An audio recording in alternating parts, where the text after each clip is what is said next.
Well, Shabbat Shalom, Shabbat Shalom. Welcome, welcome, world changers. Thank you, Hannah, for the beautiful music. That was amazing as always. Thank you for blessing us with your talent. All right, so tonight we are going to get into another critical thinking tip.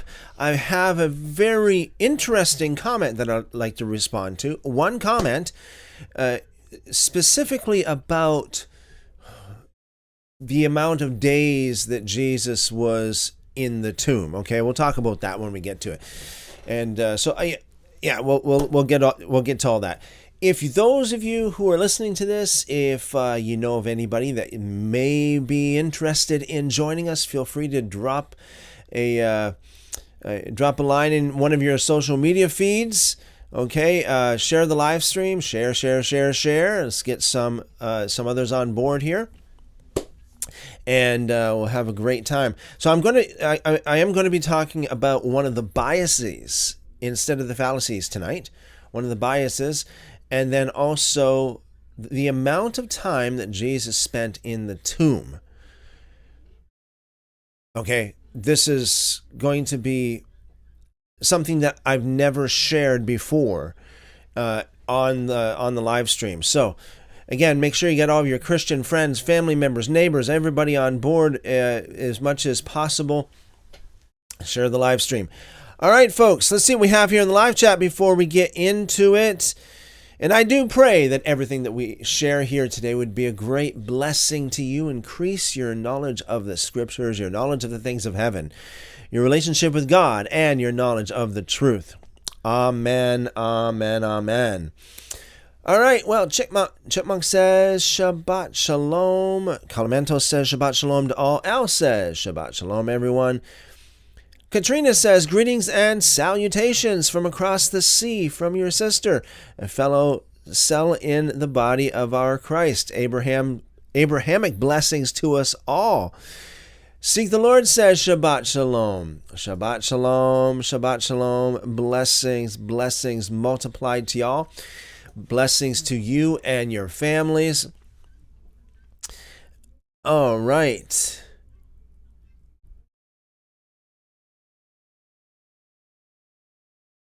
Katrina says, great comments yesterday, Chipmunk. Hi, Alan, Calamentos, and Brother Christopher. Hello. Blessings to you and yours. Tomorrow, we are going to be doing our regular Shabbat live stream at 2 p.m., 2 o'clock in the afternoon. This would be New York time. I am going to be saying New York time a little bit more often. I do know because I know there was Katrina there, was it several days ago, in the comment section, actually. Katrina's like, well, what?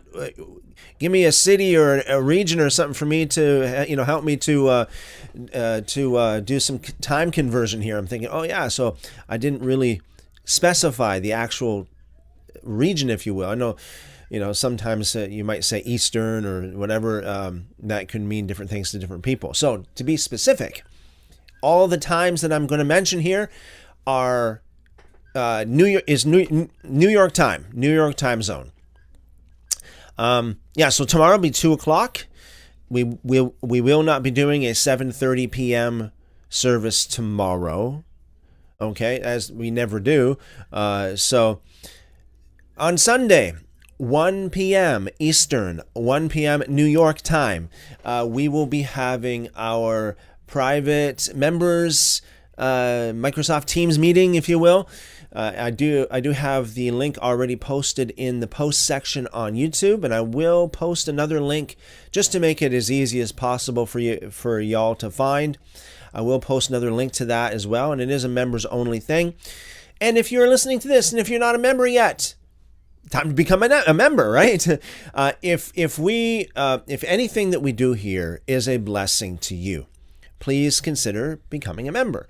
And pitching it's just a matter of pitching a little bit into the pot, and you'll have the membership benefits, which includes the membership only polls, membership only posts, membership only meetings like we're doing on Sunday.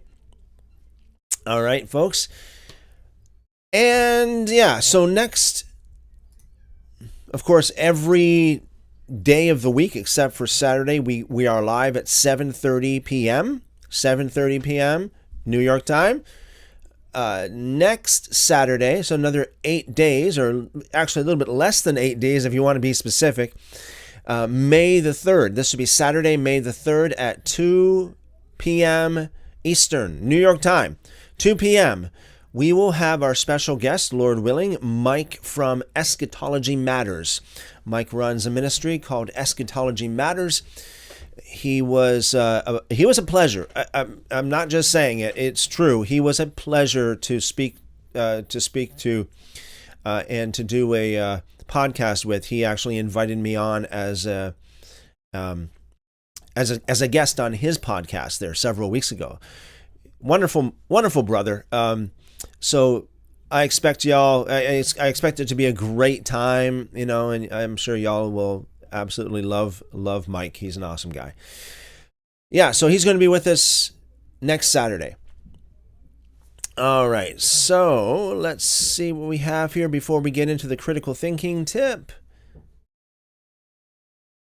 Chipmunk says, I sent 3 pics, Christopher. Okay, you know what? I didn't even know that. Thank you for letting me know, Chipmunk. I didn't even know that. Let me have a look here. Okay, yeah, okay. Let's see if I can pull this up.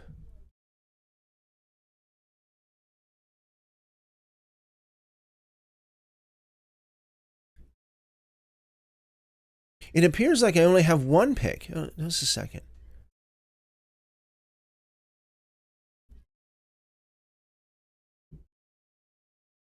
It appears like only 1 came through. Oh, isn't that just amazing? You know what? Let me just...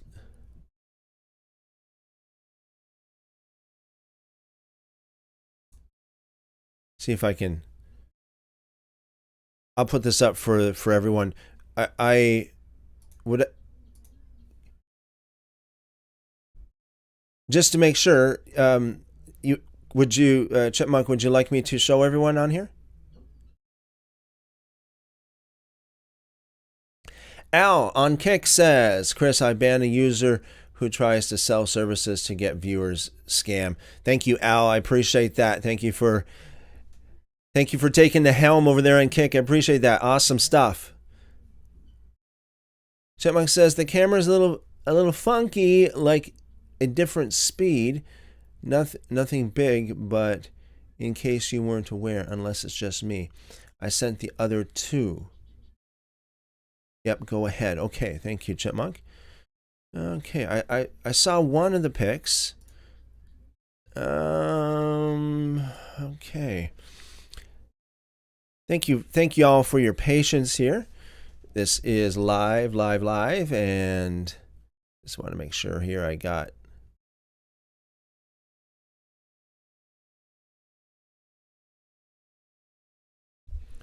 just give me a second here.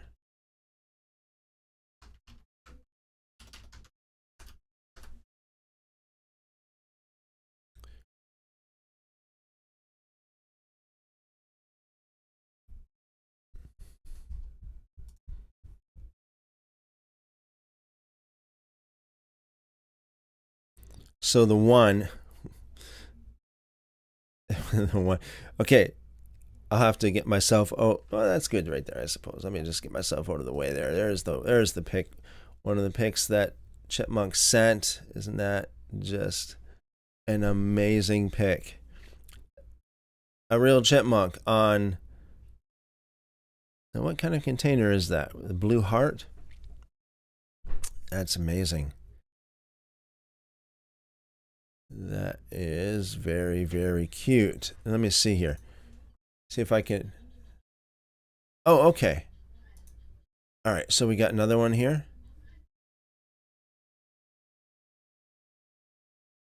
Oh, okay. Hold on a second here. I'm getting ahead of myself.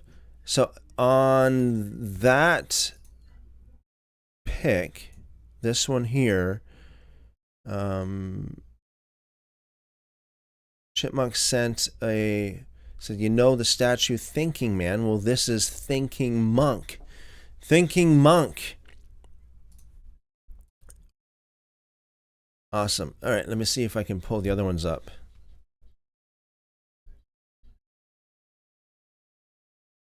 I think if I download them first, they will show up better, I think. Okay, very similar to what we have there. 43 and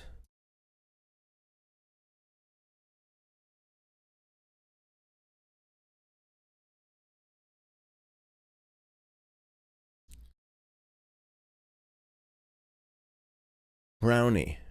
Okay. Okay.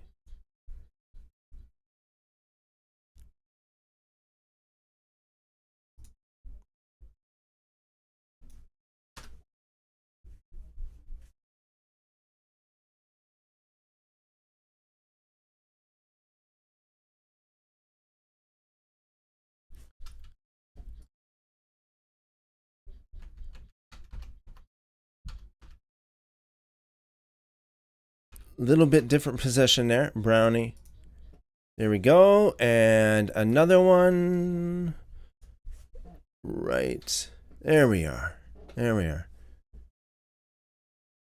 There you go. So there's the three there. That one and that one and that one. All right. Well, thank you for the pics, Chipmunk. I know that has brought smiles to the viewers for sure. Thank you, Chipmunk. What an amazing and cute picture you got there. That must have been. They must really trust you a lot, like to come up so close to you and allow you to feed them like that and take pictures of them.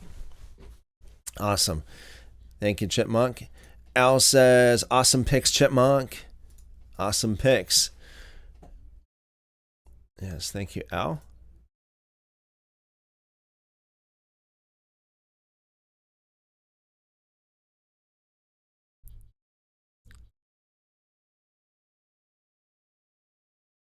Okay, all right, good stuff.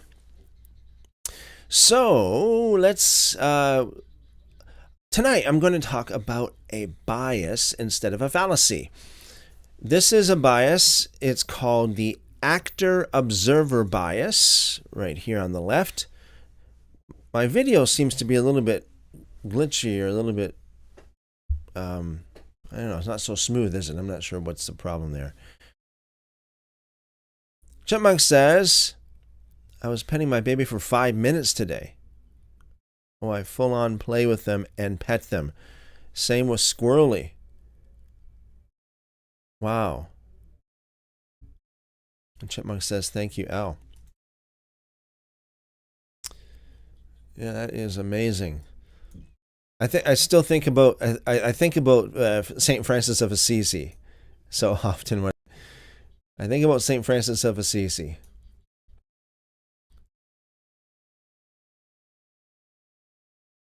Chipmunk says it reminds me how I see things when I get a migraine. Really? So it's like, yeah, I don't know, folks, why it's a little bit like it's not so smooth, but hopefully things get better here. All right. Well,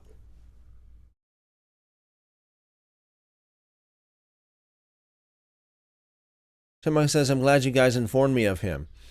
Yeah, I don't know a whole lot about St. Francis of Assisi. Like, I haven't really done a whole lot of reading or studying about that dear brother, but very interesting from what I've heard anyway. Very, very interesting stuff. Okay, so here we are. The actor-observer bias. And this is from verywellmind.com. It says the actor-observer bias is the tendency to attribute our actions to external influences and other people's actions to internal ones. The way we perceive others and how we attribute their actions hinges on a variety of variables, but it can be heavily influenced by whether we are the actor or the observer in a situation.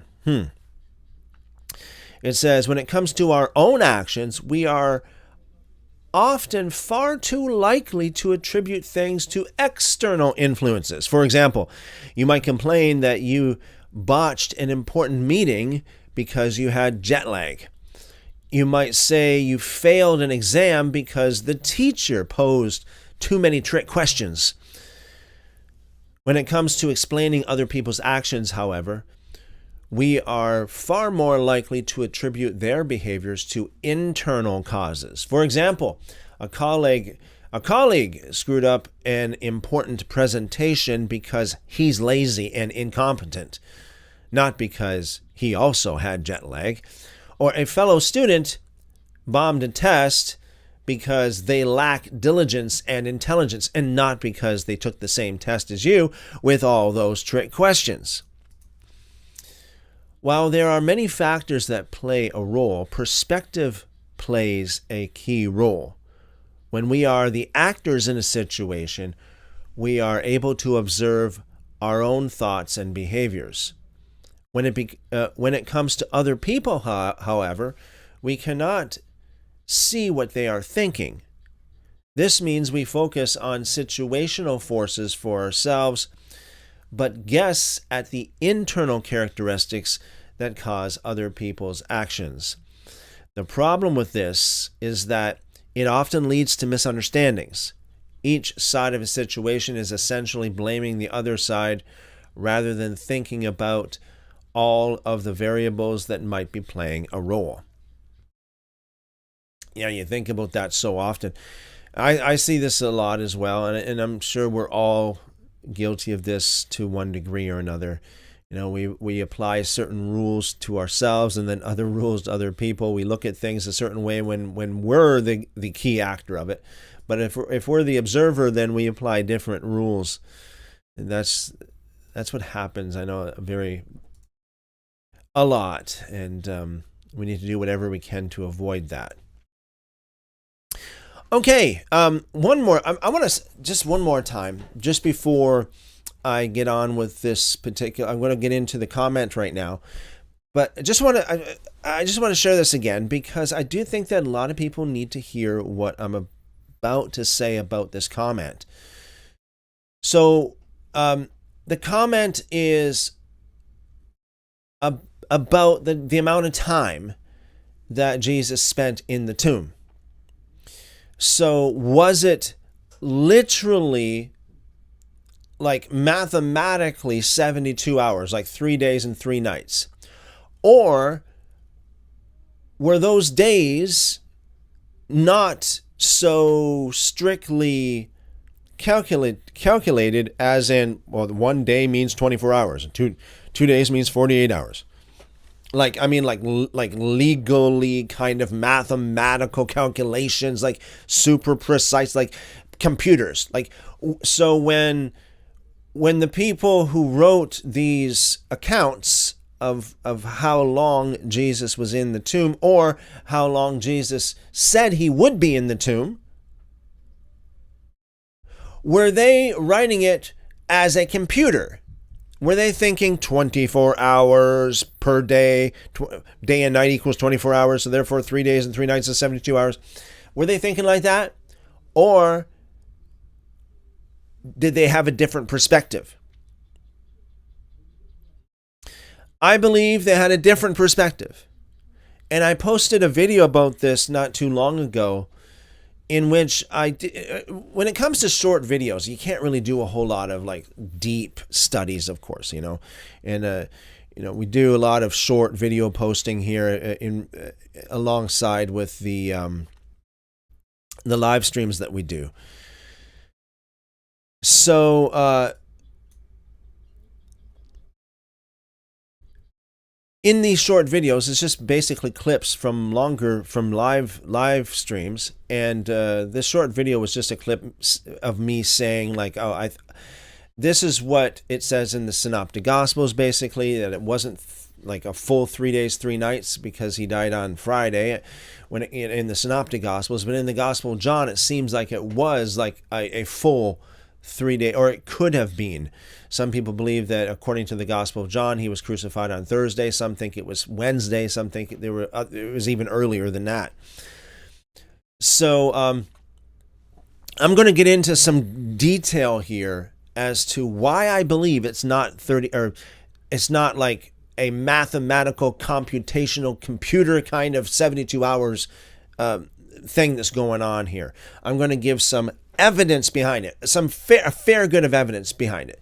Something that I've never done before in any social media platform. So one more time before we get into it, if you know of any Christians that would be interested in listening to this, as long as they're just even slightly, perhaps there might be there might be a possibility of them being open to listen to another point of view. Maybe what I'm about to share is their point of view, but maybe it's not. Share the live stream. Share. Chipmunk, I believe this was in regards to the St. Francis of Assisi. Chipmunk says, I read a few stories. It's relatable. Okay. Yeah. I've just heard a lot of stuff about St. Francis of Assisi and about his,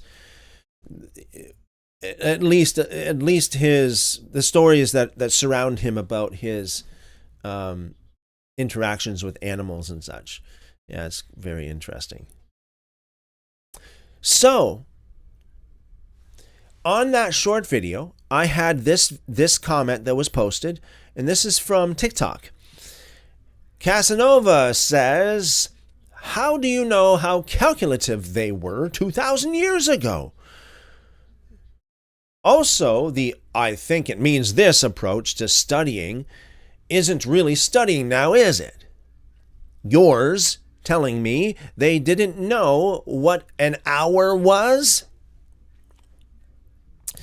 Okay, let's break this down piece by piece. So the first question that this particular individual asked, how do you know how calculative they were 2,000 years ago? I would say that's a fair question.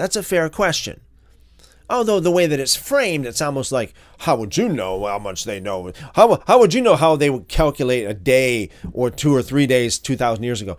The way that it's framed in that way, I'm not really fond of, but it is a fair question. Because, by the way, Casanova, there is many ways you can know. And we're going to talk about them in just a few minutes here. The next part this person said was also the quote, I think it means this, unquote, approach to studying isn't really studying now, is it? Who told you it was studying? Can I not just say, hey, this is what I think? This is what I think it means? Can I not share my thoughts without somebody jumping down my throat? Oh, this is not studying. This is you saying it. This is you saying that you just think about it. Dear gentlemen, has it ever crossed your mind to ask another question? Christopher, why do you think this? That would be a good question, actually. But just to go on like this,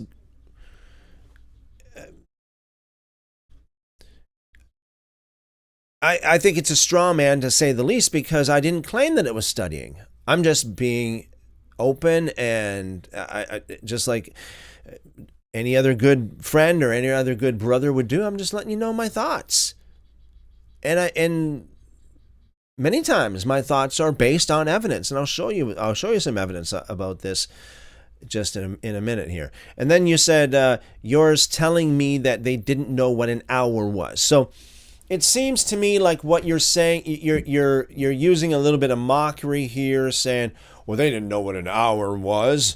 So you're telling me they didn't know what an hour was? Well, first of all, it doesn't say hour. Okay, it talks about 3 days. My question to you is, how do you know what they meant by hour? Don't project your interpretation or your definition of that 2,000 years in the past. You want to try to mock me by me claiming that I know, even though I didn't really claim that I know per se. I just said I think this is what it means. Okay, I believe this. Now, am I going to say, well, I know 100% sure? I didn't say that. Okay, I didn't say that.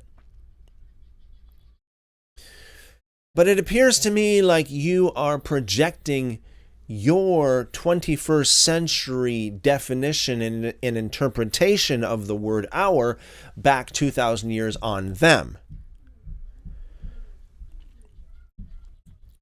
So, whenever it comes to something like the word day or the word hour, well, maybe it is literal. But you must, let me just put it this way. If you want to have some really good thinking skills and you're really seeking the truth, you should approach this by going, hey, you know what? Maybe it means something else. Because who knows what this word hour meant. Today, we always say, and here I just said it right now. Today we always use these figures of speech. Hey, in my time, in my day, I'm not talking about a 24-hour day when I say today. When I say today, I don't mean a 24-hour period, of course. I mean modern times. That's what I mean. When I say today, we think more like computers today. We think more like lawyers today because everything has to be just cut and dry and mathematical and very black and white. The more I study, the more I realize, especially when it comes to the scriptures, the more I study, the more I realize how figurative a lot of these expressions are. And I'm going to prove this to you.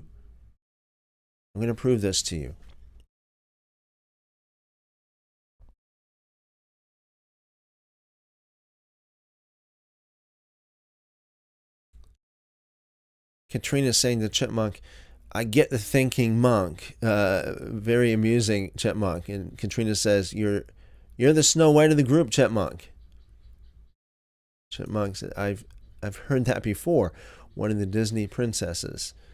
I relate more to Cinderella because I'm always cleaning. A gazillion videos and pictures of silly stuff. For me, they are a testimony from God. Trina, I wouldn't mind curling up with Sleepy. Well, there you go. There you go. All right. I just noticed here. Hold on a second, guys. I just noticed that there's a couple platforms are not going here.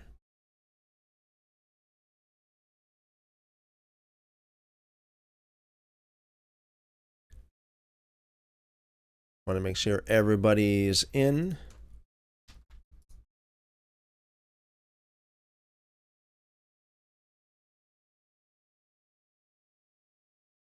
Okay, I think everything's good now. Okay. So,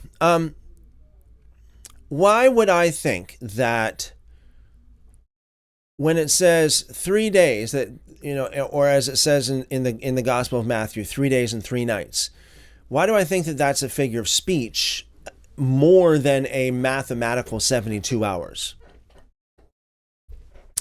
The answer to that question is quite extensive, okay? And I'm just going to share from the top of my head here, and I don't really have anything written out here. And number one is, the whole thing about 3 days, 3 nights is only found in the Gospel of Matthew. You might say, so what? Well, it does mean a lot once you understand how Matthew does add to things, pad things out. He puts things in there that the other Gospels do not have, and even so much so that there are times that he contradicts some of the other Gospels. So, let's say, for example, if Mark said that Jesus said that he would be in the tomb for 3 days, and Luke says Jesus said it would be 3 days. Now Matthew saying 3 days and 3 nights. So somebody's not like verbatim. Somebody's not verbatim. It's either they're all wrong or there's at least one of them that are wrong. There's at least one of them that is wrong. Because if you quote me, and if I say, hey, you know, I've been doing this for 3 days and 3 nights, and you don't put the 3 nights in there, then that's not accurate. You can't say Christopher said he was just doing this for 3 days, because that's not really accurate. That's not clear, is it? Especially if I also put nights in there as well. Do I think that Jesus actually said 3 days and 3 nights? No, I don't. I think that Matthew did there exactly what he did in many other parts of his gospel. He added, and it's okay if you understand his writing style and the apparent reasons that he does what he does. He likes to make things more, he likes the drama, he likes to make things, he likes to kind of blow things up, if you know what I mean. Like this is the writing style of Matthew. So once you understand that, then you can say, oh yeah, maybe, you know, that's, you know, it's okay not to be verbatim in especially in Matthew's case. However, the term day or days does not literally mean 24 hours. It doesn't mean 12 hours either in the cultural context. So this is the next point I'm going to make. The cultural context. We have the scriptural context that I'm going to get into in just a moment. We have the cultural context that we're also going to get into as well.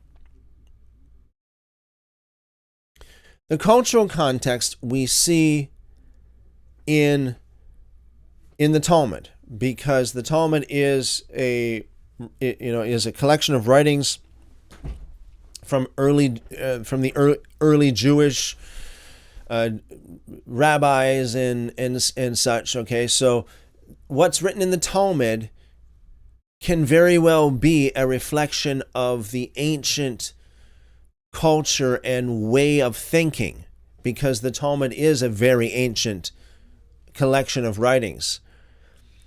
And it also comes from that very culture, that very part of the world, from, you know, many, many years ago, okay? So in the Talmud,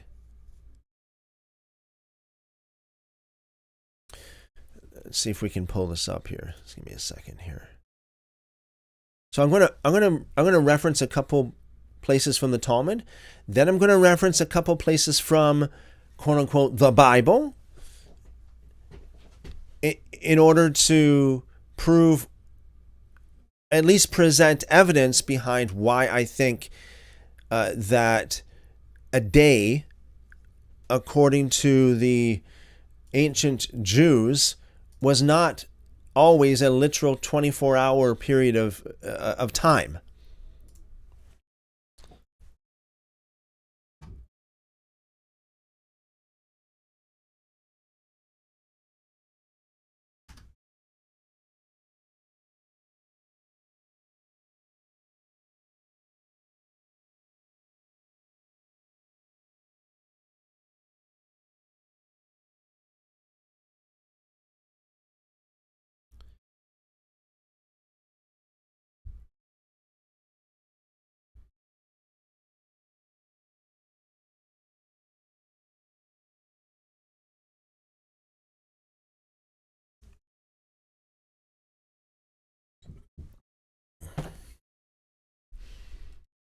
Craig says, Shabbat Shalom family, blessings and favor to you guys and your loved ones. Thank you very much, Craig. Shabbat Shalom, blessings multiplied back to you and your family. Good to see you. Chipmunk says, I never thought of 3 days and 3 nights as an idiom before. Yeah, it's amazing. It's only found in the Gospel of Matthew. Only found in the Gospel of Matthew. You're not going to see that anywhere else. Nowhere else in the Scriptures. Only Matthew. So, the question now is, when you read about, let's say, Jesus being in the tomb for 3 days, or he rises on the third day. So right there in and of itself, like I know I'm jumping ahead of myself, but in the scriptures we have, it says in the scriptures that he rose on the third day. So how can he be in the grave for 3 days and 3 nights and still rise on the third day? It just came, that in and of itself. I mean, if you just think about it, if you're in the grave for 3 days, literal night, like if you're literally in the grave 72 hours, at least 72 hours, then you're not going to be rising on the third day. You'll be rising at least on the fourth day, not the third day. Anyways, the Talmudic evidence here, and again, I know that this is almost like a bad word when it comes to Christians because they got such a horrible view on the Talmud. But hey, the Talmud is a collection, it's a library of writings from the ancient Jews. So if you want to know a little bit more about their culture, their way of thinking, this is where you're going to find some answers here. For those of you who don't like the Talmud at all, hang tight because we are going to get into your Bible. So, here we are, Tractate Rosh Hashanah. Let me get myself out of the way. 9b, and we'll read this. It says in verse 1, as though he fasted on both the 9th and the 10th. The Gemara continues with the topic of the Jubilee year. The sages taught in Baraita. The verse states, and you shall hallow the 15th year and proclaim liberty throughout the land, and all its inhabitants, and it shall be a jubilee for you. The words, it shall be a jubilee, come to teach that although they did not release property to its original owners, and although they did not sound the shofar, it is nevertheless a jubilee year. And the halakot meaning that would be the Jewish law of the jubilee year apply. One might have thought that although they did not send the free slaves, it is also still a jubilee year. Therefore, the verse states, it shall be, this being a term of limitation. This teaches that at least one of the essential halakot of the year must be observed, and if not, it is not a jubilee year. This is a statement of Rabbi Yehuda. Rabbi Yosei says, it shall be a jubilee for you, although they did not release property to its original owners, and although they did not send free the slaves, it is nevertheless a jubilee year. And one might have thought that although they did not sound the shofar, it is also still a jubilee year. Therefore, the verse, it shall be, some act must be performed. In this case, the shofar must be sounded, otherwise it is not a jubilee year. Rabbi Yosei explains his position. Since one verse includes situations where the jubilee is enforced and another verse excludes such situations, for what reason do I say that it is a jubilee year, although they did not send free the slaves? But it is a jubilee year only if they sounded the shofar. This is since it is possible that there would be no sending free of slaves, as perhaps no one has any slaves to release, but it is impossible that there would be no sounding of the shofar, as a shofar can always be found. Therefore, it must be that it is the sounding of the shofar that is the indispensable criterion for the jubilee year. Alternatively, the sounding of the shofar, is given over to the court, which is obligated to blow it. That setting the slaves free is not given over to the court, but to each individual slave owner. It stands to reason that the indispensable criterion is one that is in the hands of the court and not in the hands of the individuals. The Gemara asks, what is the need for Rabbi Yosei to add?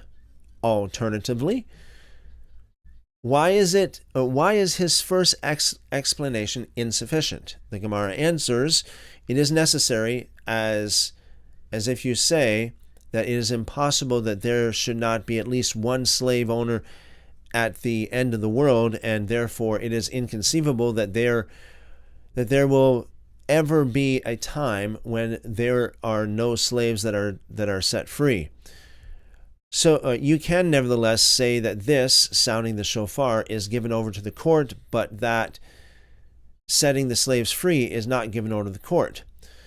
The Gemara asks, granted, this is clear according to Rabbi Yosef, as he has stated his reasoning. But according to Rabbi Yehuda, what is the reason that the indispensable criterion for the Jubilee year is sending free the slaves? The Gemara explains, the verse states, and you shall proclaim liberty throughout all the land and its inhabitants. And immediately afterward it says, it shall be a jubilee for you.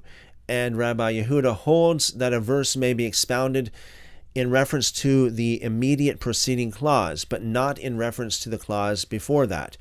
Therefore, the exclusion implied by the words it shall be is referring to what is stated in the immediately preceding clause, and you shall proclaim liberty throughout all the land. That is the emancipation of slaves. It is not referring to what is stated in the clause before that. On Yom Kippur, you shall sound the shofar throughout all your land. The Gemara asks, it is clear that according to everyone, the term deror is a word meaning liberty. From where may this be inferred? The Gemara answers, it is taught in the Baraita. The word deror is a term meaning only liberty. Rabbi Yehuda said, what is the meaning of the word deror? It is like a man who dwells in any dwelling and moves merchandise around the entire country. That is, he can live and do business whenever he wants. Rabbi Hiya bar Abba said in the name of Rabbi Yohanan, this is the statement of Rabbi Yehuda and Rabbi Yosef, but the rabbis say all three of them are indispensable for the Jubilee year, releasing property, sounding the shofar, and liberating the slaves. They hold that a verse may be interpreted in reference to the immediately preceding clause, in reference to the clause before that, and it may also be interpreted in reference to the clause following it, as all of these halakot are mentioned in this section and exclusively implied by the words it shall be applies to all of them. The Gemara asks, but isn't it written, quote-unquote, Jubilee year, which is a term of inclusion that should counter the exclusionary function of the words it shall be? The Gemara answers, the term Jubilee year comes to teach that the mitzvah of the Jubilee applies even outside of Eretz Yisrael. That would be the land of Israel. The Gemara challenges, but isn't it written throughout the land, implying that it applies only in Eretz Yisrael, the land of Israel? The Gemara answers that term throughout the land comes to teach that when liberation applies in Eretz Israel, it applies outside of Eretz Israel as well. And when liberation does not apply in Eretz Israel, it does not apply outside Eretz Israel either. Just a little side note here. You see here in the Talmud where it says Eretz Israel, over and over again.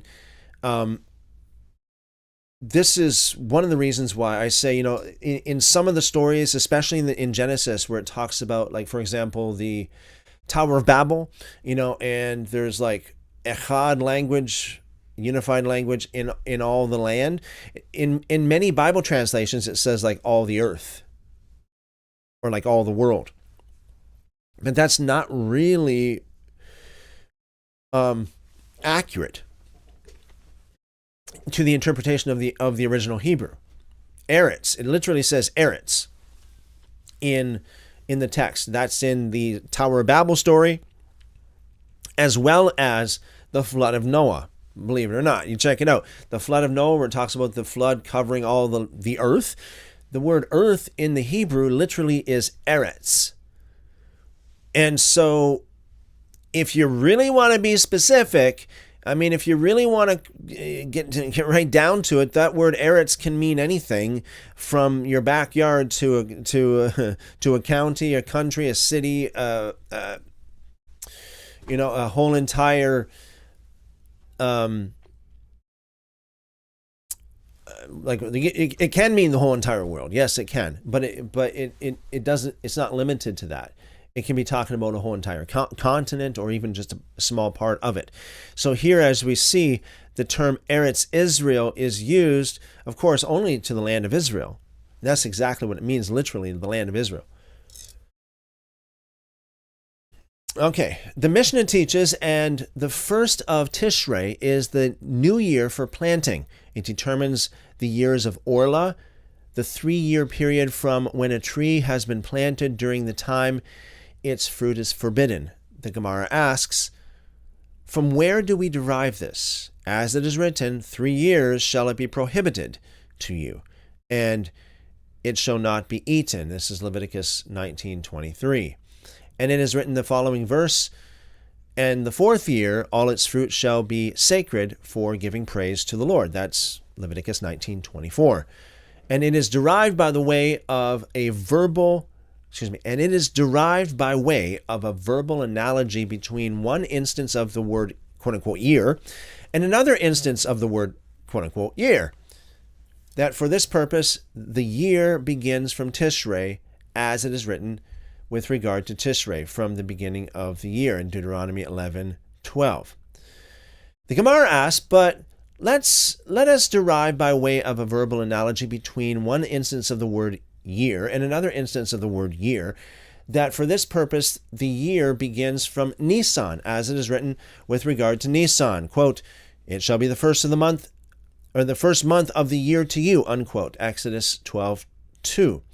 The Gemara answers, the sages derive the meaning from the word year as it appears in the verse about the Orla, where months are not mentioned with it, from the word year as it appears in the verse in Deuteronomy above, where months are also not mentioned with it. And they do not derive the meaning from the word year, where months are not mentioned with it, from the word year as it appears in the verse where months are mentioned with it.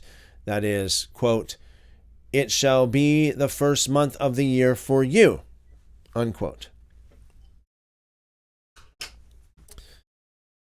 The sages taught in Baraita, if one plants a tree or layers a vine shoot, in the ground so that it may take root, or grafts a branch unto a tree on the eve of the sabbatical year, 30 days before Rosh Hashanah, as soon as Rosh Hashanah arrives, a year is counted for him. Okay, so here we are getting into this whole thing about counting of time. So here in this particular instance, it's talking about year, but hang on there, folks.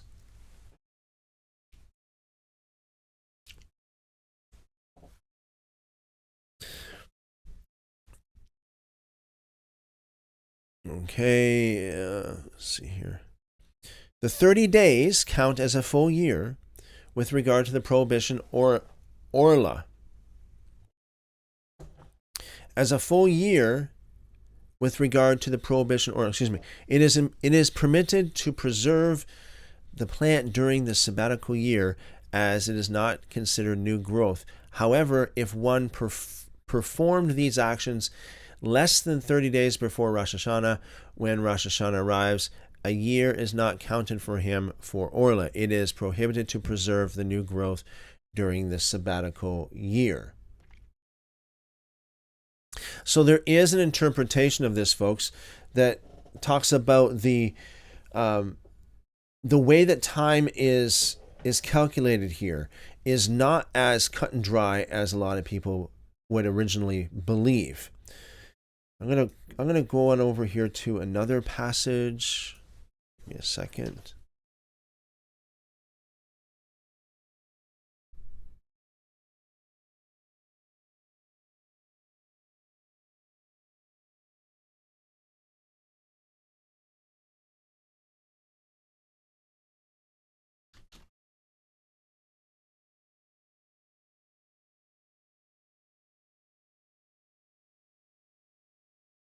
Okay. So that was about the year. Now this passage is about the day. Okay? So this is Tractate Pesachim 4a. Tractate Pesachim 4a. And it says this. Watch this, folks. The Gemara relates, Rav was the son of Rabbi Hiya's half-brother and the son of Rabbi Hiya's half-sister. As Ayevu, Rav's father, married his own stepsister, Ima. When Rav ascended there to Eretz Israel, Rabbi Hiya said to Rav, "Is your father, Evayu, alive?" He said to him, replying with a question, "Is your sister Ima alive?" He said to him, "Indeed. Is Ima alive?" He said to him, "Is Evayu alive?" Upon hearing this, Rabbi Hiya understood that both Eyavu and Ima had passed away, and Rav did not wish to say so explicitly. Rabbi Hiya said to his attendant, "Remove my shoes and carry my garments after me to the bathhouse." The Gemara comments, learn from Rabbi Hiya's instruction 3 halakot. In other words, this is like 3 rules or like three laws that you can learn from this. Learn from it that wearing shoes is prohibited for a mourner, which is why he instructed his servant to remove his shoes. Now, you know what? That just makes me think. I know this is a little bit off track, but I think this would be the Gospel of John actually, where we have not only Jesus removing his shoes when he was anointed just before, and he said, "Anointed for my burial," right? Could it be because of this? A Jewish cultural thing? And also, it was at that time when he spoke about washing the feet of his disciples as well. Of course, they have to remove their shoes. So just wondering, and I'm not making a statement here, I'm just asking a question. In that context, could it be that Yeshua was actually demonstrating a period of mourning before his time was up, like mourning before it actually happened? Same with the other disciples as well. Anyways, so it says, learn from it that wearing shoes is prohibited for a mourner, which is why he instructed his servant to remove his shoes. And learn from it that for distant tidings, mourning is practiced only one day. Now here we are, folks. Watch this. Only one day. One who receives tidings of the death of a relative more than 30 days after he died does not mourn for 7 days. The halakot of mourning applies only for a single day. And learn from it that with regard to the halakot of mourning, the legal status of part of the day is like that of an entire day. Part of the day is like that of an entire day. The Gemara derives this halakha from the fact that Rabbi Hiya removed his shoes and immediately thereafter went to the bathhouse as an act that is prohibited for a mourner. He was permitted to do so because the restrictions of the mourning period were no longer in effect after briefly going without shoes. Okay, so without getting too deep into this,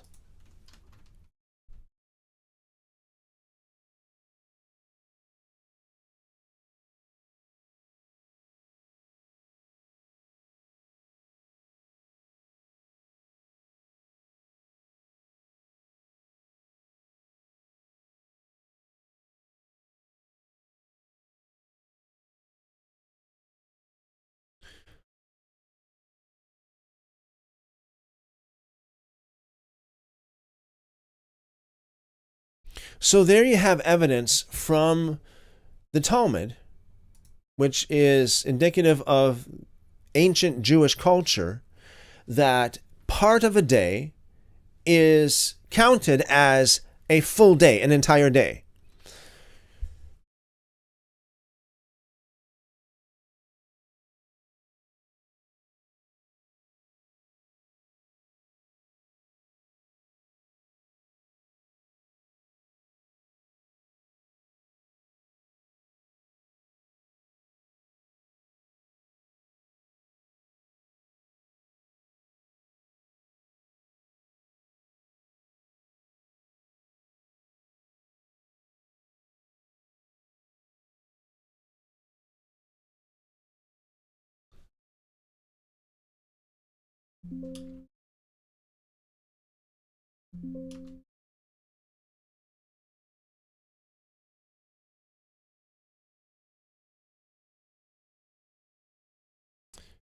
I have another source here. Just a second there, folks. This is from the Jewish Encyclopedia. I can just imagine some people still might be going, well, Christopher, why would you be reading from the Jewish Encyclopedia? Aren't we supposed to be reading from the Bible? Well, the Bible is written in a Jewish culture, written by Jewish men, with the Jewish mindset, using terms that are Jewish, okay? So you look under the Jewish Encyclopedia, and you look under the entry to just simply day. What is a day, according to the Jewish Encyclopedia? Hebrew, Yom. It says in the Bible, the season of light, Genesis 1:5, lasting from dawn to the rising of the next morning, to the coming forth of the stars, Nehemiah 4:15-17. The term, quote-unquote, day is used to denote a period of 24 hours. In Jewish communal life, part of a day is at times reckoned as one day. For example, the day of the funeral. Even when the latter takes place late in the afternoon, it is counted as the first of 7 days of mourning. A short time in the morning of the seventh day is counted as the seventh day. Circumcision takes place on the 8th day, even though of the first day only a few minutes remaining after the birth of the child. These being counted as one day. So even here, a few minutes, just a few minutes, can be counted as one day. So this is the second source here.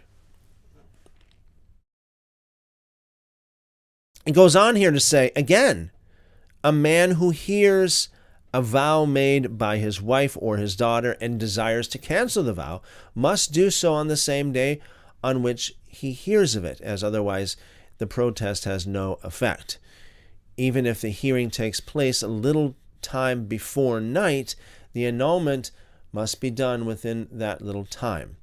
The day is reckoned from evening to evening, night and day, except in reference to sacrifices, where daytime and night following constitute one day in Leviticus 7:15. Quote unquote, the day denotes Day of the Lord or Day of Atonement, or a treatise of the Mishnah that contains laws concerning the Day of Atonement. Yeah, so there's a whole mitt full of examples there, and much is actually from the Bible itself in regards to the interpretation of that term day. Another source I'm going to pull up here, and I'm going to get into the quote unquote the Bible here very shortly, folks, but just so that we are on the same page. Not literally speaking, of course. Well, maybe you could say literally, since it's the page, it's a web page anyway. Okay, so this is from a website by the name of yeshiva.co. Yeshiva.co. CO, another Jewish source of Jewish information here. Question: did the ancient Jews from the time of Moses up to the destruction of Jerusalem in 70, common error, count part of a day as one day and one night? Oh, isn't this a good question? Oh, think about this for. I got to read this again, folks. This is just such a good question, and this question is directed towards one of their leading rabbis, Rabbi Ari Shvat. Rabbi Ari Shvat. He goes on to answer this, but check out this question again. This is an amazing, amazing question. So the question again here is, did the ancient Jews from the time of Moses up to the destruction of Jerusalem in 70, so this would be the time of Jesus, okay? Did they count part of a day? Did they count part of a day as one day and one night?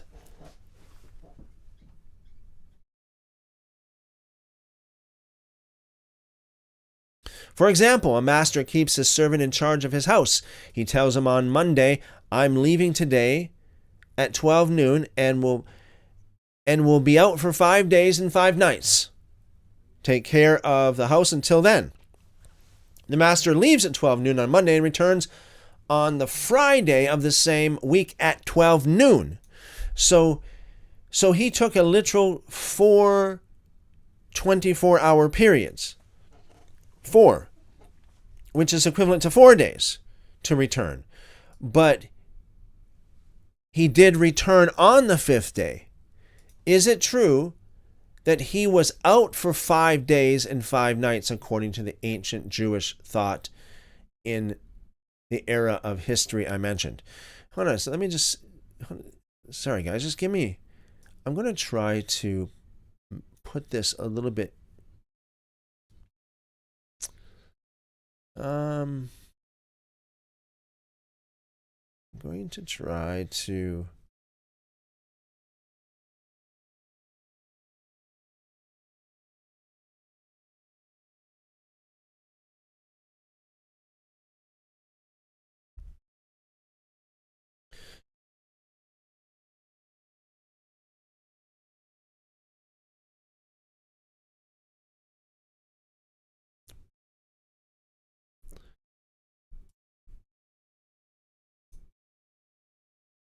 sorry guys, I'm going to make it a little bit easier to read here, and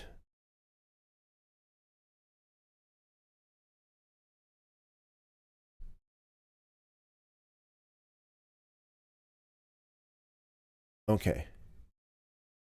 So here we are again. Is part of a day always considered a day? Rabbi Ari Shvat. I'll read this one more time, folks. Did the ancient Jews from the time of Moses up to the destruction of Jerusalem in 70, I'm going to say AD, count part of a day as one day and one night? For example, a master keeps his servant in charge of his house. He tells him on a Monday, I am leaving today at 12 noon and will be out for 5 days and 5 nights. Take care of the house until then. The master leaves at 12 noon on Monday and returns on the Friday of the same week at 12 noon. So he took a literal, keyword here, literal 4 24-hour periods, which is equivalent to 4 days to return. But did he return on the 5th day? But he did return on the 5th day. Is it true that he was out for 5 days and 5 nights, according to ancient Jewish thought in the era of history I mentioned? Thank you for your time. Sincerely, Aaron. The answer is, Shalom, Aaron. The answer to your question on religious issues is yes. Yes. Judaism, ancient and modern, does count a part of a day as one day and one night.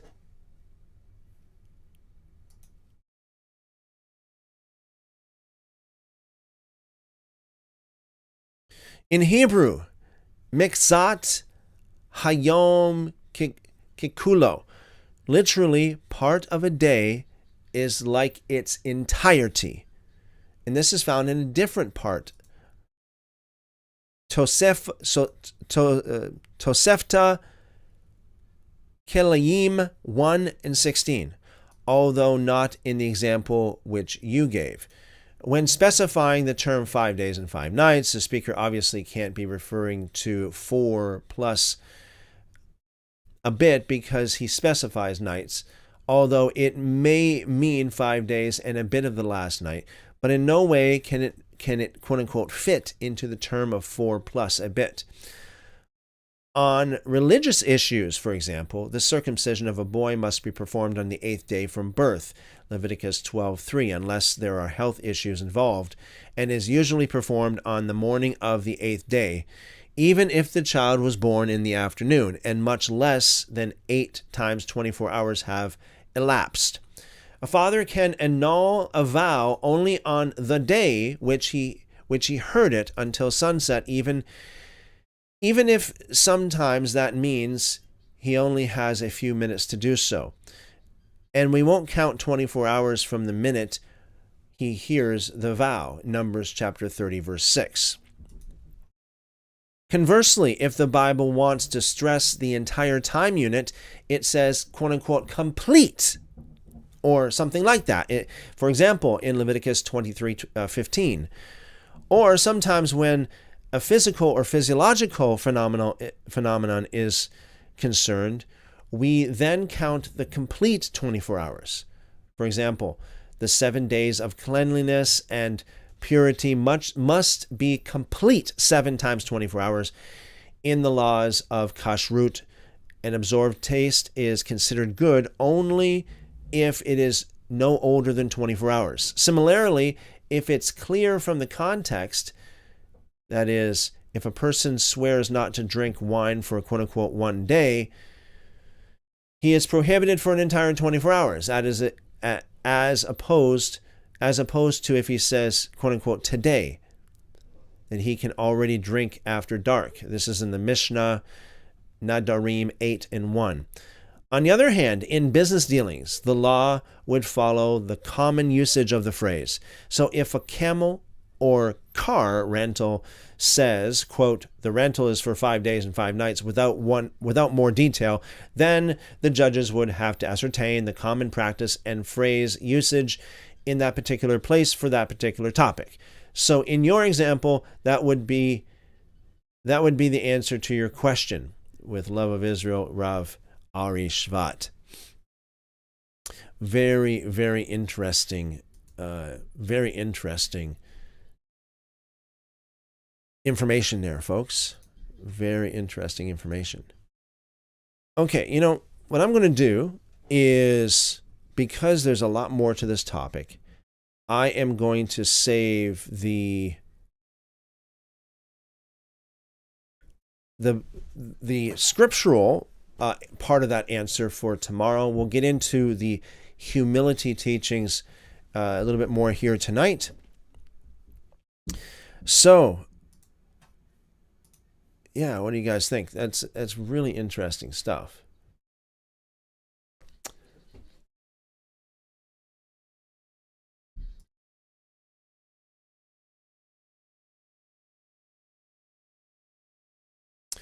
Okay.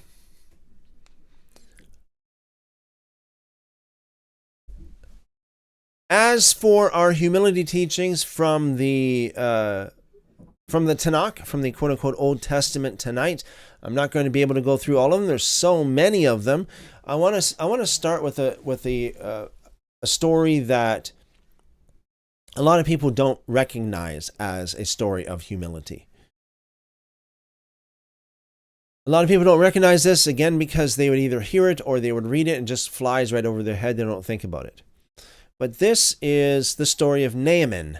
And some of you know the story. Naaman had leprosy, and he goes to, he wants to be healed, and so he goes to Elisha,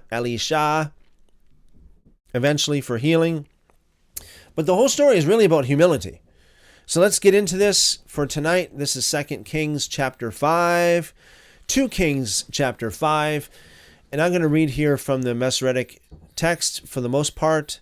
This is for tonight. This will be the King James Version.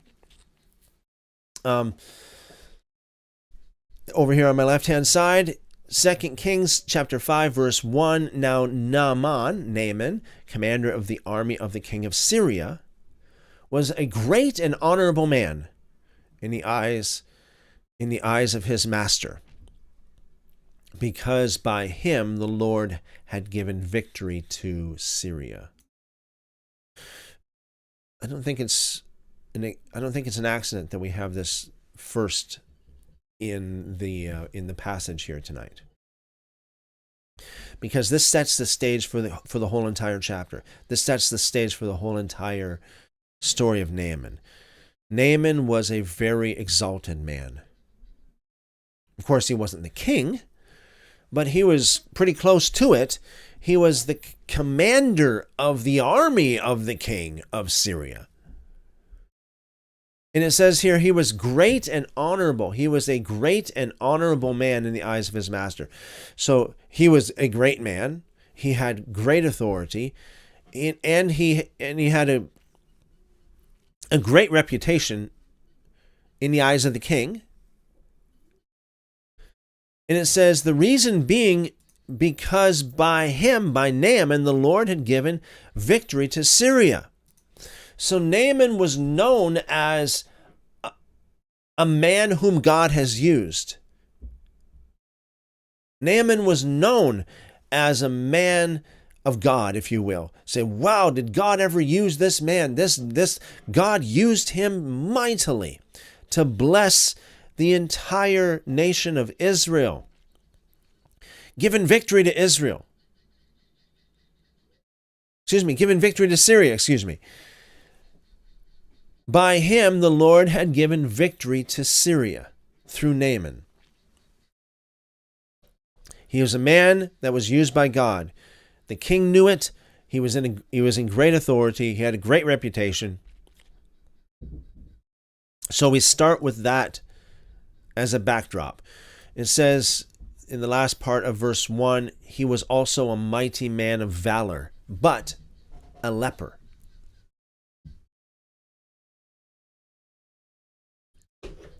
He was a mighty man of valor, but a leper. And the Syrians had gone out on raids and had brought back captive a young girl from the land of Israel. She waited on Naaman's wife. Then she said to her mistress, "If only my master were with the prophet who is in Samaria, for he would heal him of his leprosy." Okay, so there's this girl, and she knows Elisha. She knows Elisha. She knows that Elisha is a man of God, and that he has the gift of healing, if you will, from God. And so she's like, oh, Naaman, if only you went to see this prophet Elisha in Samaria, he would heal you. Verse 4, and Naaman went in and told his master, so told the king, saying, "Thus and thus said the girl who is from the land of Israel." Then the king of Syria said, "Go now, and I will send a letter to the king of Israel." So, this is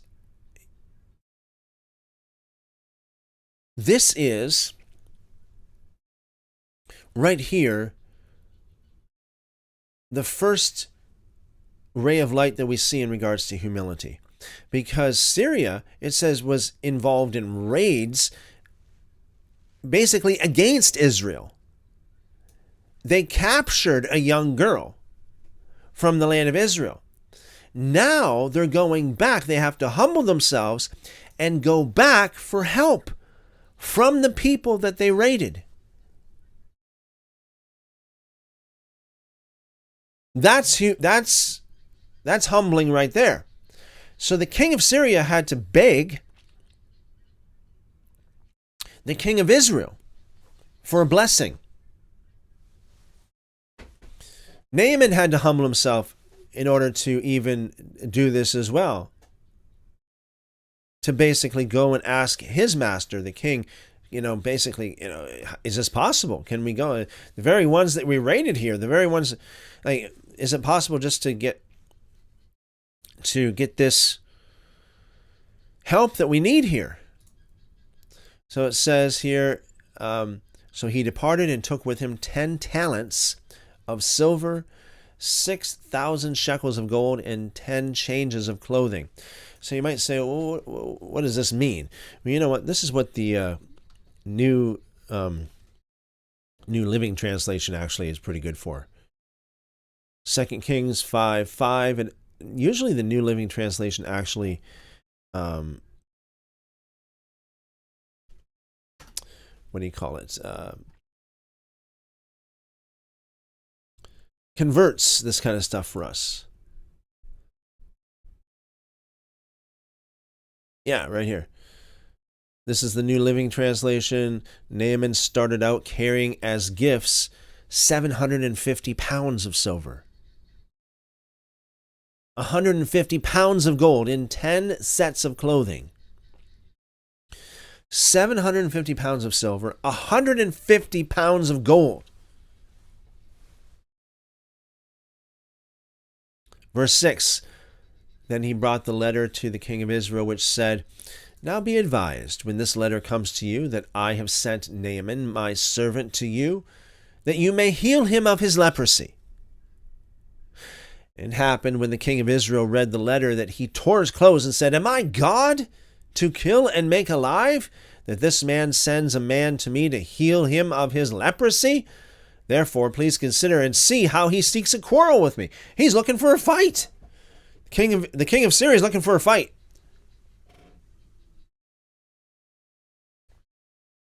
He thinks I'm God. He's asking me to do something only God can do. Verse 8, so it was when Elisha, the man of God, heard that the king of Israel had torn his clothes, that he sent to the king, saying, why have you torn your clothes? Please let him come to me, and he shall know that there is a prophet in Israel. Now, that's confidence. That's confidence, folks. Verse 9, then Naaman went with his horses and his chariot, and he stood at the door of Elisha's house. Now,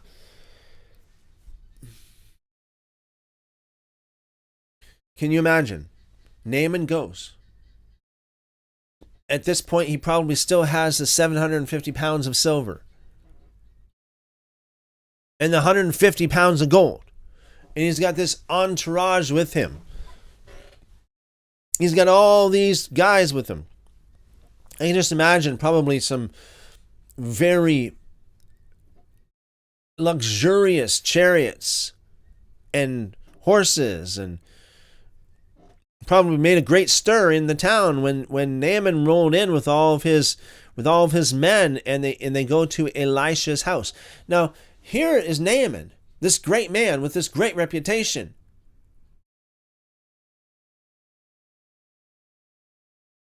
God used him before. God used him to bring victory to Syria. So he goes to Elisha's house. What do you think was on his mind when he got to, what do you think he expected? Remember, we were talking about how humility doesn't expect much. Like, pride expects more. Humility expects less, right?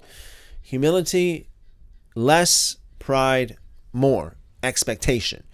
So if Naaman was a man of pride, don't you think he would be expecting Elisha to come out and perhaps even bow to him, or salute him somehow and serve him like a dog?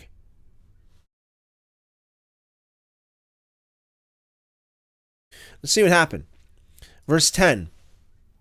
Then Elisha sent a messenger to him. What Wait a second. So you've got like one of the most powerful men in all of the regions around it. You got not the king himself, but pretty close to it, knocking at your door with 750 pounds of silver and 150 pounds of gold. And all these other great men with him. He's at your door knocking. And what do, Elisha? You won't even get up out of your rocking chair.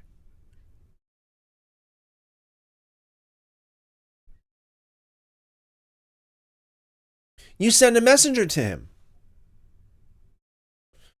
Hey, little boy, come here. Go tell Naaman. Like, Naaman's not even worthy for me to get up and answer the door for him. I'm not even going to go out and say hello to him or shalom or anything like that. So it says, Elisha sent a messenger to him saying, go and wash in the Jordan 7 times, and your flesh shall be restored to you, and you shall be clean. So, can you imagine? What did Naaman think? What did he feel? It says in verse 11, Naaman became furious and went away and said, indeed, I said to myself, he will surely come out to me and stand and call on the name of the Lord his God and wave his hand over the place and heal the leprosy. Are not the Abana and the Pharpar, the rivers of Damascus, better than all of the waters of Israel? Could I not wash in them and be clean? So he turned and went away in a rage.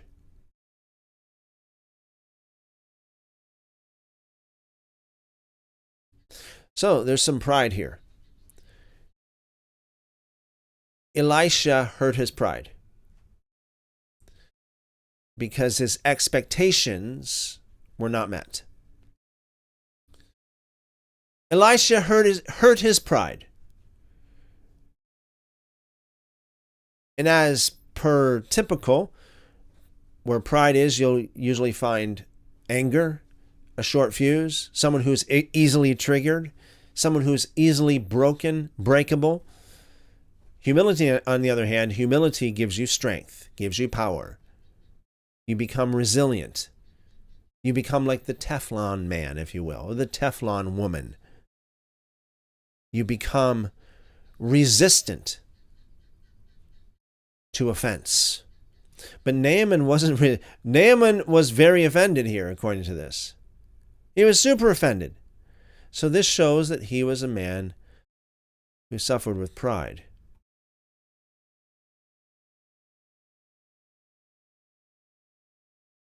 Suffered with pride. Verse 13. And he said to his servant, and his servants came and spoke to him and said, my father, if the prophet had told you to do something great, would you not have done it? How much more then when he says to you, wash and be clean? What an awesome piece of wisdom that these servants gave to Naaman. In other words, hey, Naaman, if Elisha would have told you to do something great, you know you would have done it. You know why, right? Because you're a man of pride and you like the idea of doing so, these great exploits. If Elijah told you to go climb Mount Everest, you'd say, yeah, I'm in for it for sure. Yeah, because I'm a great man and I can brag about it after I do it. I like the challenges. But these servants are so wise, they asked him, well, if the prophet had told you to do something great, would you not have done it? How much more then when he says to you, wash and be clean? In other words, Naaman, Elisha just asked you to do something simple. If he would have asked you to do something complex, you would have done it, right? But something so simple, why can't you do this? So this was a really good question Verse 14, so he went down and dipped 7 times in the Jordan. So this broke, his servants broke his pride. His servants broke his pride here with some simple logical thinking. Now think about this. We don't know how bad Naaman was in his disease, his leprosy. It must have been pretty bad in order to go to the extent that he did here. You know, humbling himself enough, even though he sure had a lot more to go, but he humbled himself enough to go to the king of Syria, to ask the king of Syria to send for help in Israel, which would have been a humbling thing to ask for. And not only that, but also to actually travel, you know, to make the hike, travel the distance. So he went out of his way.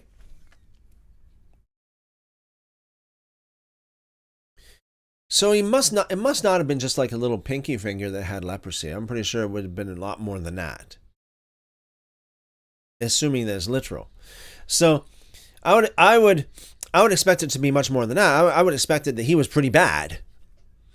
Now, here's the thing, folks. A lot of people don't think about this. Why is it that he didn't want to go to wash in the Jordan? According to the horse's mouth, he says because the Jordan is not as good, the water is not as clean as the waters of his own country. And that very well could have been true. So, number one, it hurt his pride. But I think another thing too that was the unspoken thing there is that he knew what that meant. That means that he would have to undress himself publicly for all to see in the open daylight and wash and bathe.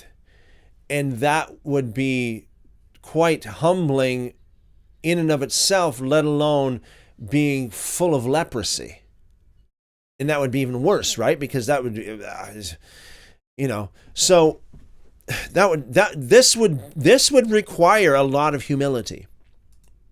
He went down, dipped 7 times in the Jordan. Can't you just hear the gasps of the people? Oh, I didn't know he was that bad. Wow, look at that. Wow. Man, that's pretty ugly. Right? Don't you think people were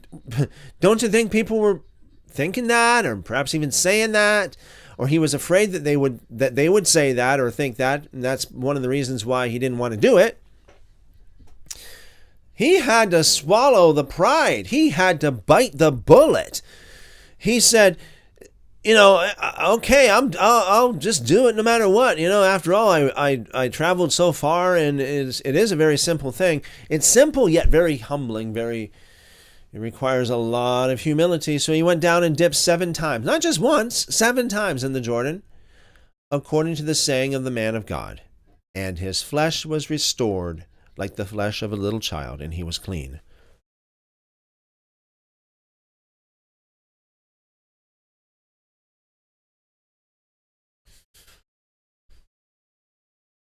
You see this throughout the scriptures. A lot of times and I'm not saying every time, folks, don't read into it what I don't say, but I'm just saying this many times.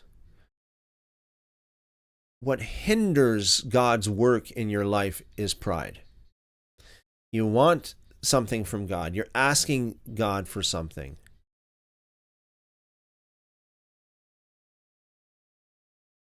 And it may require humility. God may require humility. So the hindrance to God's blessing many times is pride.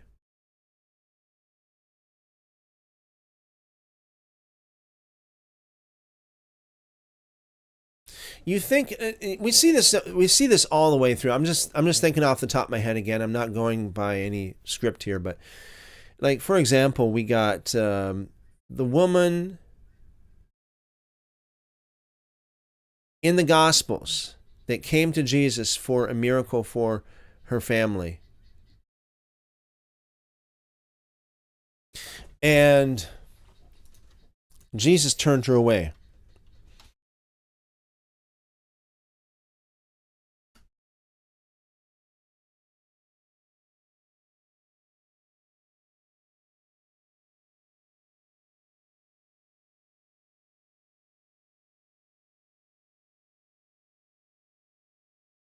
Her daughter needed healing. Remember that?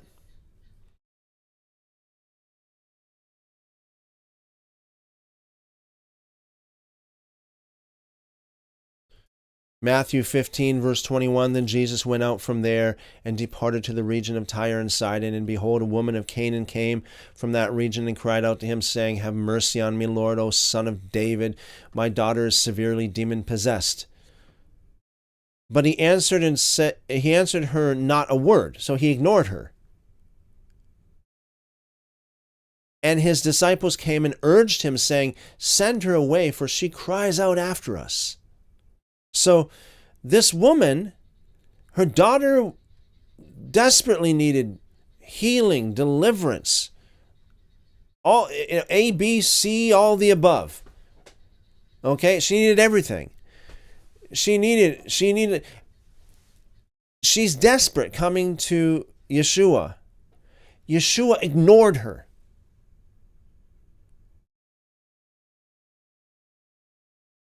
And even the disciples came and told Yeshua, send her away. She cries out after us. Send her away. We want nothing to do with her. So that woman needed some good that woman, can you imagine how much patience that required and humility that required on the side of the woman. She's a woman, she's a Canaanite, or as some scriptures or as some translations would say, a Syrophoenician woman. So she's not really a biological Jew. She hears about Rabbi Yeshua, who can do a miracle for her daughter. Her daughter desperately needs it. She goes, she finds him, she's ignored. She persists. She refuses to be offended. The disciples said to Jesus, send her away. She's crying out after us. We don't want nothing to do with her. So that's another strike that she has to suffer. But she could have been offended. How dare you? Don't you know how far I came for a miracle? Don't you know how bad my daughter is and you're ignoring me? And your disciples? How dare you ask him to send me away? Do you know how far I came? Do you know how bad my daughter is? Don't you have any love? The very next verse, Matthew 15:24 says, but he answered and said, I am not sent except to the lost sheep of the house of Israel. In other words, I'm only here for the Israelites, that's all, not for you. I'm only here for the Jewish people, not for you.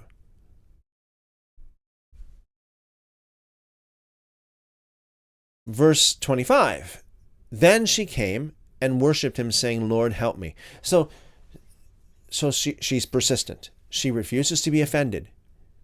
So this is like one thing after another, almost like Joseph, one thing after another, after another, after another.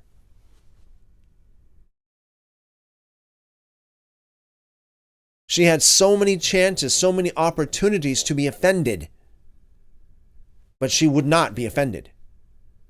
This is humility, folks. She would not be offended. She kept on. She kept on with patience. She kept on with her persistence. Verse 26, but he answered and said, it's not good to take the children's bread and throw it to the little dogs. He called her a little dog. Yeah, this is Jesus. This is the historical Jesus, folks. He called her a little dog. How many on the tally now do we have of opportunities for her to be offended? Can you imagine going to a distant city to a church because you heard that a pastor had a gift of healing and you needed it, and he ignored you, and his staff ignored you, and his staff wanted to send you away? Reminded me of what the story that I told there the other day about me about going backstage with this very well-known evangelist. She had opportunity after opportunity after opportunity. I mean, she had reason. A lot of people would say, oh yeah, she should have just walked away. Oh yeah, she should have been irate. She should have stomped away in a rage. So at this point, it's like he's just rubbing salt into her wounds. I'm not here for you. You're not part of the children of Israel. I'm not going to throw this bread to the dogs. There's an opportunity for her to be mightily offended here. So what'd she say? How did she respond to this? Verse 27, she said, yes, Lord. Yes, Lord.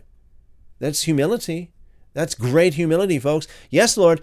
Yet even the little dogs eat the crumbs which fall from the master's table. Well, that's really taken a situation that could have gone really bad, and she really put a positive spin on it. That's for sure. For sure. Jesus answered in verse 28, Jesus said, "O woman, great is your faith. Let it be to you as you desire." And her daughter was healed from that very hour. What was it? What was it that she had? What virtue was it? Humility. If she didn't have humility, she wouldn't have gotten this far, and her daughter would not have been healed. Humility does it. Ask Naaman. Ask this dear woman. Humility does it. Patience, persistence, refusing to be offended, refusing to take it personally.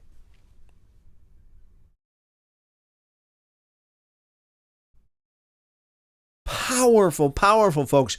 You want to go up to the next level in your relationship with God? Humility. You want to up the ante? You want to flip the nitro switch and just burn it in the spirit? Humility. You want the fuel for the fire? Humility.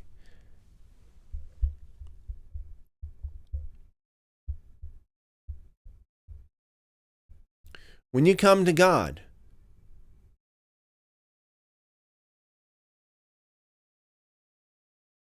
be humble.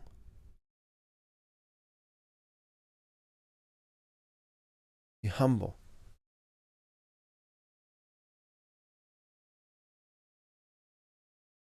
Can you imagine how she felt when she walked away?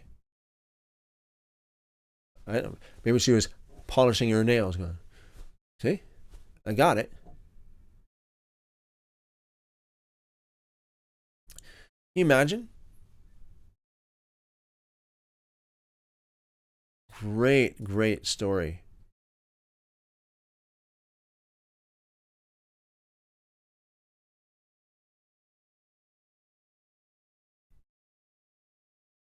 Chipmunk says, fine line between desperation and humility. Yeah, you see, yeah, desperation can do that. Yeah, that's great. Good point, Chipmunk. Desperation can put you in that position where it's like, you know what, I can't afford to be offended.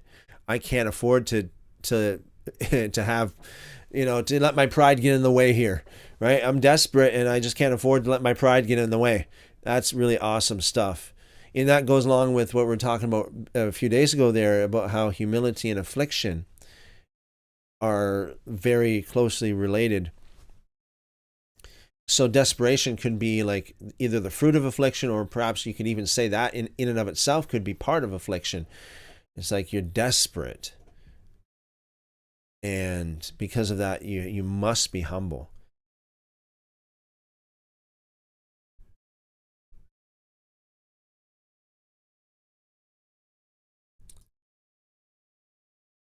So there you have it, folks. Tomorrow we'll continue with this. I will continue also with the answer to that other comment that I received there about the 3 days, 3 nights.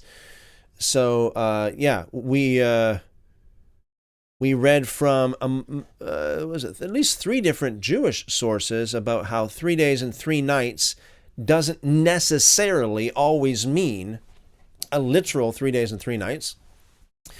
So, Lord willing, tomorrow I'll get into the scriptural parts of that as well. There are several scriptures throughout the Tanakh that, and I think the New Testament as well, for that matter. There are several scriptures that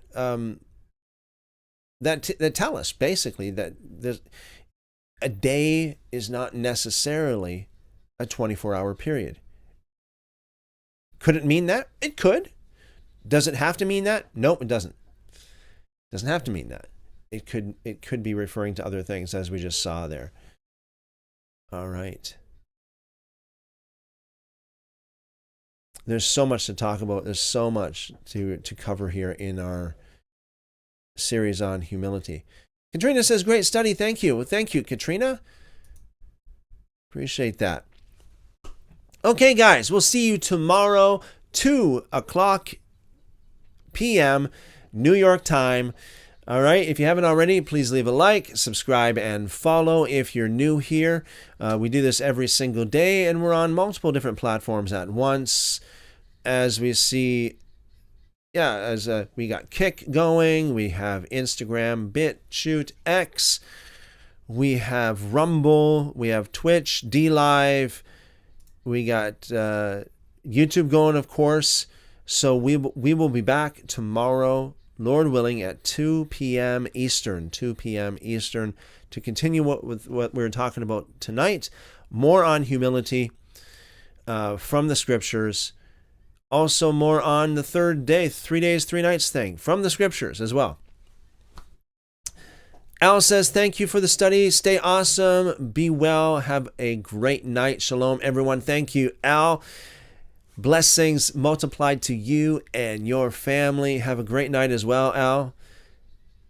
And Chipmunk says, good study, Christopher. Thank you. Definitely hadn't seen that story with humility before. Thank you for sharing the pics. Hope it gave some smiles. God bless you and everyone. Well, thank you, Chipmunk. I'm glad that it was a blessing to you. And thank you for the pics as well. Yes, definitely a smile material for sure. Blessings to you and yours. Have a great night. Blessings multiplied to you. And Al says, shalom, everyone, and have a great night. Awesome. Shalom, shalom. Keep on calling on him, and he will show you great and mighty things. Jeremiah 33:3. So we see you guys tomorrow. You guys are awesome. You guys are world changers. Keep on keeping on. Love you guys. Good health and long life to you all. I pray the Lord bless you and keep you, make his face to shine upon you, lift up his countenance upon you, and give you wonderful, wonderful shalom. Amen, amen. We'll see you guys tomorrow.